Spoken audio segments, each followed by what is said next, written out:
Oi gente, aqui é a Camila, tudo bem com vocês? No vídeo de hoje eu vou trazer curiosidades sobre a obra de Leonardo da Vinci, Mona Lisa.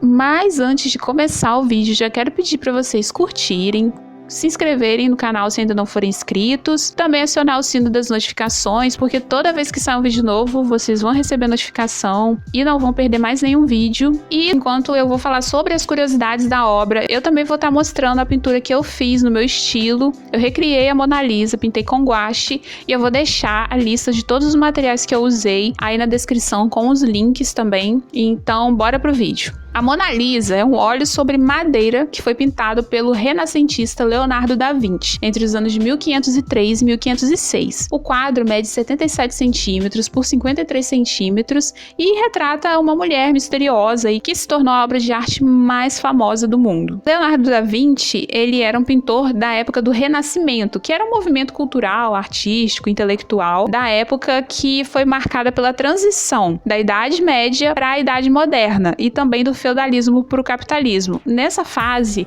as pessoas já estavam mudando a mente e tudo mais. Isso foi refletido na arte, na cultura. Eles estavam rompendo com a ideia do teocentrismo, sabe? Que focava muito em Deus e começaram a focar mais no ser humano. Uma ideia mais antropocentrista, que valorizava muito mais também a ciência e deixava um pouco de lado as coisas muito místicas. Essa arte atualmente está exposta no Museu do Louvre, em Paris, e atrai milhões de visitantes todo ano. E Leonardo da Vinci era italiano, mas o rei da França, Francisco I, convidou Leonardo para ir para a França e levar com ele esse quadro. E então ele comprou o quadro do Da Vinci por 4.000 tálers de ouro, o que era uma quantia bem boa assim, de dinheiro na época. A Mona Lisa então fez parte das coleções reais de arte e ficou exposta no Castelo de Versalhes durante o reinado de Luís XIV. Durante uma época até, a Mona Lisa ficou meio sumida, pois ela teria ficado escondida durante o Império do Napoleão. Inclusive dizem aí que ela ficou na casa do Napoleão, ou melhor, no banheiro dele. Ele pendurou a Mona Lisa no banheiro e deixou lá. E depois da Revolução Francesa, ela passou a ser exposta no Museu do Louvre. Mas quem foi a Mona Lisa?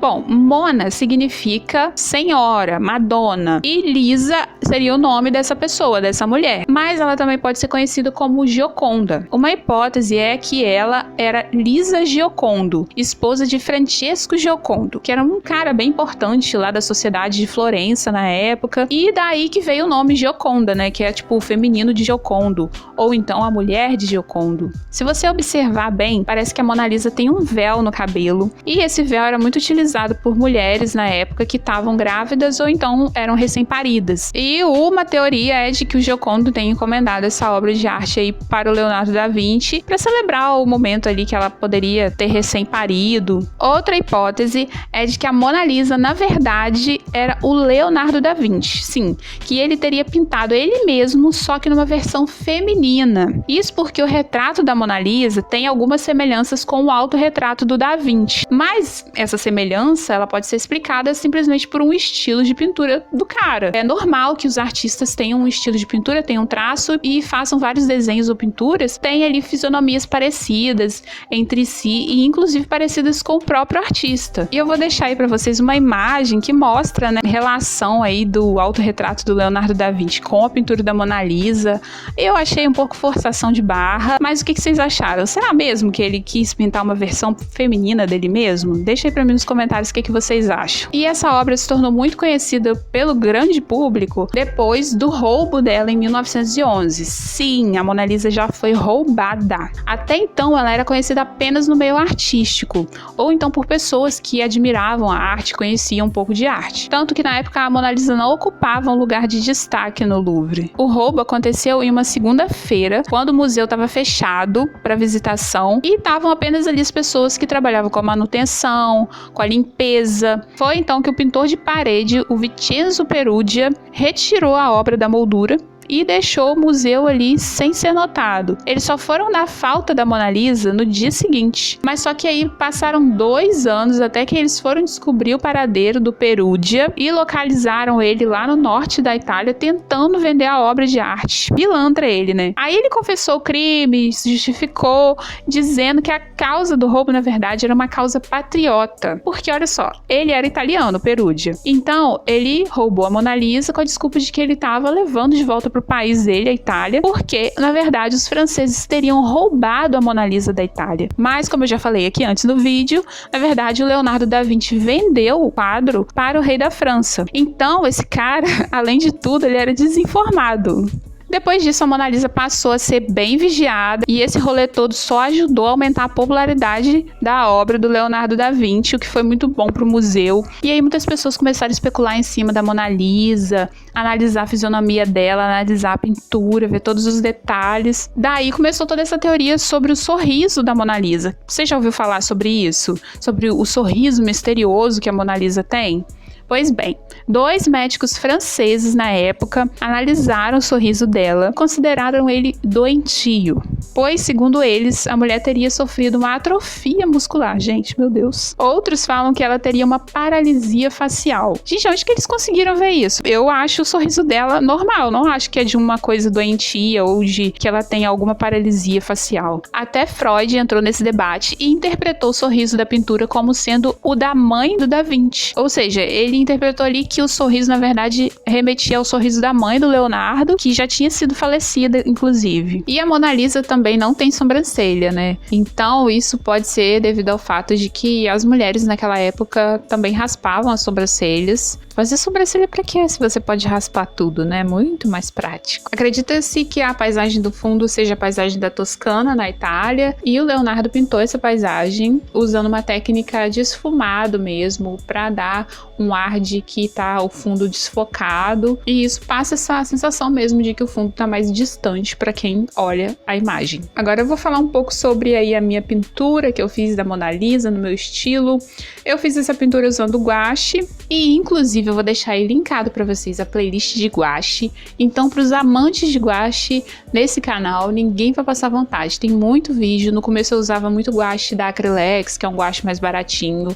Hoje em dia eu tô usando esse guache com uma qualidade melhor e assim, eu super recomendo para quem tá querendo começar, porque guache escolar é um pouco mais complicado. Enfim, outra coisa. Quando eu tava fazendo o rosto da Mona Lisa, eu tive muita dificuldade. Eu queria deixar, não igual, né? Porque eu tô fazendo uma releitura. Mas eu queria deixar com cara de Mona Lisa, né? Pegar ali os traços principais do olho, a boca dela, né? O sorriso também, que apesar de ser bem suave, é uma coisa muito marcante no retrato da Mona Lisa. Então, assim, eu acho que eu consegui passar isso, mas durante a minha pintura, eu acabei achando que a Mona Lisa tava com cara de outra pessoa, uma pessoa comum, assim, sei lá, uma tia, uma vizinha, uma conhecida. Ela tava com uma cara muito familiar, assim, sabe? Se botasse uma sobrancelha ali, poderia ser, assim, uma pessoa da nossa convivência. Agora eu vou falar um pouco sobre a vida de Leonardo da Vinci. Ele nasceu numa pequena aldeia chamada Vinci, lá perto de Florença, na Itália, no dia 15 de abril de 1452. Acredita-se que ele era filho ilegítimo do tabelião florentino Pietro e de uma jovem chamada Catarina. Então, uma teoria é de que o seu pai se recusou a registrar ele, então ele ficou sem sobrenome e ficou Leonardo de Vinci, ou Leonardo da Vinci. E outra teoria é de que, na época, as pessoas mais pobres não tinham sobrenome, somente os nobres, e era normal as pessoas serem conhecidas como pelo seu primeiro nome e pelo nome da sua cidade, da sua vila, aldeia, etc. O primeiro trabalho importante do Da Vinci foi uma parte da tela do Batismo de Cristo, que é uma tela do Verrocchio, não sei como que fala. Vou deixar escrito para vocês. Ele pintou os anjos e a paisagem à esquerda do quadro. Então, Leonardo da Vinci era aluno, né, desse pintor, o Verrocchio, e ele se saía muito bem. Então, com 25 anos de idade, ele pôde se juntar aos artistas que trabalhavam para Lorenzo de Médici, que era um famoso mecenas que governava Florença. A família Médici era muito famosa por incentivar a arte, e essa palavra mecenas era tipo pessoas que patrocinavam mesmo os artistas, iam lá, incentivavam o trabalho deles, compravam a arte deles, ou até mesmo davam dinheiro dinheiro para eles se manterem, comprar o material e tudo mais. Em 1483 ele pintou um quadro chamado A Virgem das Rochas, que existem inclusive duas versões desse quadro. Uma está no Museu do Louvre e a outra, que foi pintada depois, está na Galeria Nacional de Londres. Em 1495, Leonardo da Vinci deu início aos preparativos para pintar A Última Ceia, que foi um afresco de dimensões consideráveis. Ele mede 9 metros de largura por 4,20 de altura e está numa parede do refeitório do convento de Santa Maria delle Grazie, em Milão. Foram 3 anos trabalhando e desenhando, desenvolvendo as figuras da Santa Ceia até chegar no resultado que a gente conhece, que é um quadro também bem famoso do Da Vinci. Em 1507, Da Vinci foi nomeado pintor e engenheiro da corte de Luís XII, na França. E aí ele levou consigo o quadro inacabado da Mona Lisa, e nesse mesmo ano ele terminou a obra, que mais tarde se tornou, como eu já falei, um dos quadros mais célebres, mais famosos aí, mundialmente conhecidos, que está exposto lá no Louvre. Em 1513, Leonardo da Vinci seguiu para Roma e ele se colocou a serviço de Juliano de Médici. Nessa época, ele pintou São João Batista, que é provavelmente a sua última obra. Ele então aprofundou seus conhecimentos no estudo de matemática e ótica e dedicou-se também a projetos de arquitetura, engenharia, anatomia. Ele não era só do mundo das artes, ele era também de exatas e de biologia, porque ele estudava anatomia. Inclusive, esses estudos de anatomia dele e tal foram muito polêmicos, porque ele foi acusado de desrespeitar os mortos por dissecar cadáveres, porque a prática era considerada um crime e também era um desrespeito, era um pecado perante a igreja. Ele registrou tudo isso em inúmeros desenhos, e tá tudo no tratado de anatomia dele. E ele fez também o Homem Vitruviano, uma imagem muito famosa que você já deve ter visto em algum lugar, que representa as proporções perfeitas do corpo humano. Ele tá exposto lá na Galeria dell'Accademia, em Veneza. Daí, com a morte de Juliano de Médici, o Da Vinci deixou definitivamente a Itália. Em 1516 ele levou todos os seus manuscritos, centenas de desenhos, vários quadros com ele e tudo mais. Mas só que ele começou a ficar doente, com problema na articulação da mão esquerda. E aí ele foi morar no castelo de Clos, não sei se é assim que fala, lá na França, que era uma residência do Francisco I, sabe? Aquele rei que comprou a Mona Lisa dele, então. E esse rei visitava ele constantemente. No mês de abril de 1519, Da Vinci passou todo de cama e no quarto dele ele estava lá cercado por 3 obras, né? A Mona Lisa, Santa Ana e a obra que ele provavelmente mais gostava, que era São João Batista. E tem outras curiosidades sobre o Da Vinci também. Leonardo da Vinci era canhoto e dizem que ele podia escrever com a mão esquerda enquanto ele desenhava com a direita. Ele também tinha costume de escrever ao contrário, da esquerda para a direita. Da Vinci nunca frequentou uma universidade e a sua formação foi com Andrea del Verrocchio.